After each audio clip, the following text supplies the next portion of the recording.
So I am the son of Adam and Eve, and I need to be restored. And again, this is the word of the day, like Sesame Street. Word of the day, restored. Okay? I need to be restored.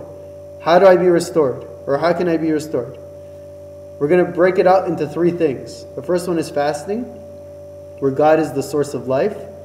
Prayer, which is living in harmony with God. And acts of mercy, which is living in harmony with the creation.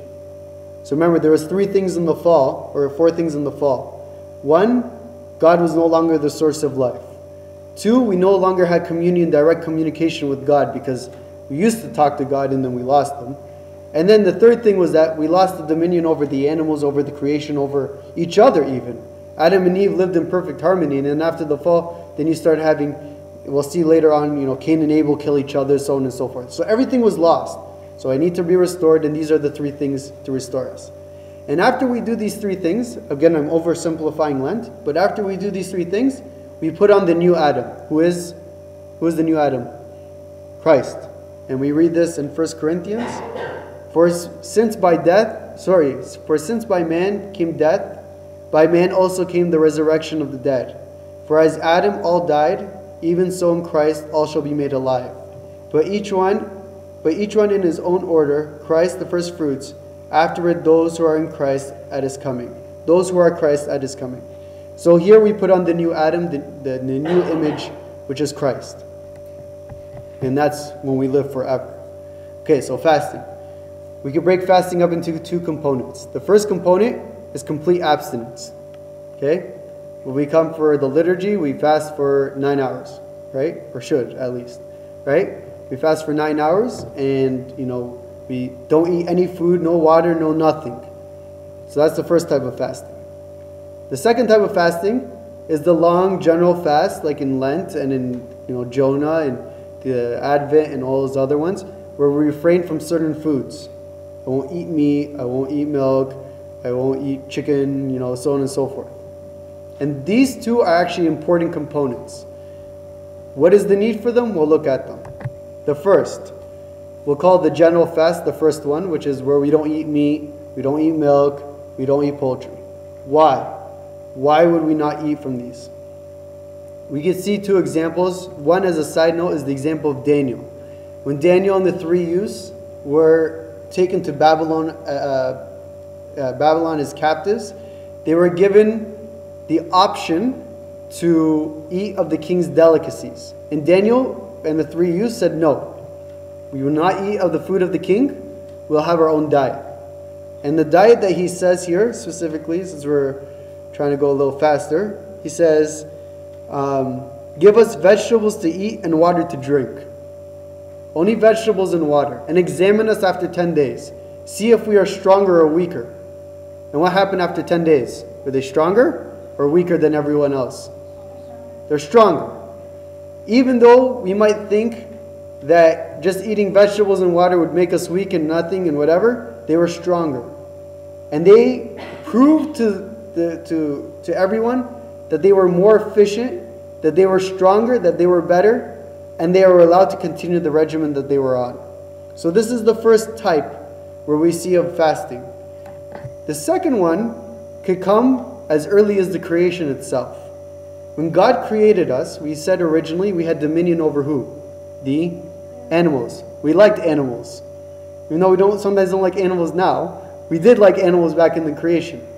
And God did not give us animals to eat. Originally, they were not there to be eaten. And to prove this, if we look in Genesis chapter 1, verse 29, it says, and God said, see, I have given you every herb that yields seed, which is on the face of all the earth, and every tree whose fruit yields seed.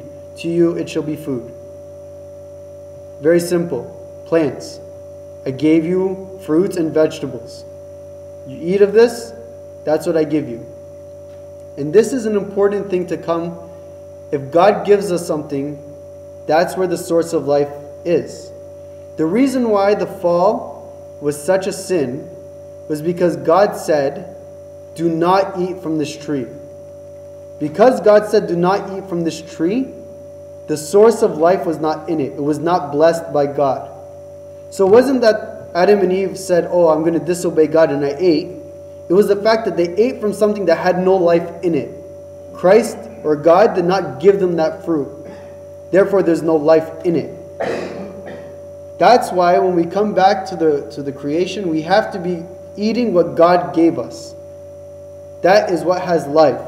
So therefore, I take the fruits, and, as you know, in Lent, we eat of fruit and vegetables and so on and so forth, and we eat of it, and we make sure that this was given to us by God. And there is life, because it was given to us by God. Not that fruits and vegetables will save you. They won't. But it was given to us by God. So we remember how we were created. Okay? The second thing is we don't kill the animals. That's why we refrain from meats. We were created to be in communion with the animals, to love them, to nurture them. So instead of us killing the animals, we allow them to live in Lent. We said we won't kill you. Okay? And we allow this idea of union with the creation. We also don't eat of the dairy, because dairy is actually the milk given to the babies. So I'm depriving life of a young calf that might, take milk from his mother. So therefore, this idea of taking life from the other animals, from killing the other animals, that's why we refrain from them. We want to be returned or restored to the image that we were created in, to the way we were created. And that's why we no longer eat of the meats, we no longer eat of the dairy, and so on and so forth. Okay? Abstinence. So here was the general fast. The second fast is abstinence. And abstinence is sometimes mistakenly only given to the ascetics. So we're all called to have ascetical life. Sometimes they'll say only the monks have to refrain from food during Lent. No, this is wrong.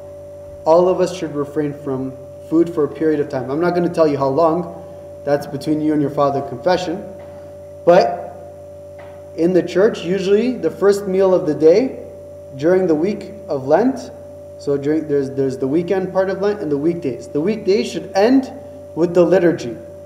The first meal I should have, and we'll see why, is the meal of the Eucharist, the body and blood, because we should have daily liturgies during Lent.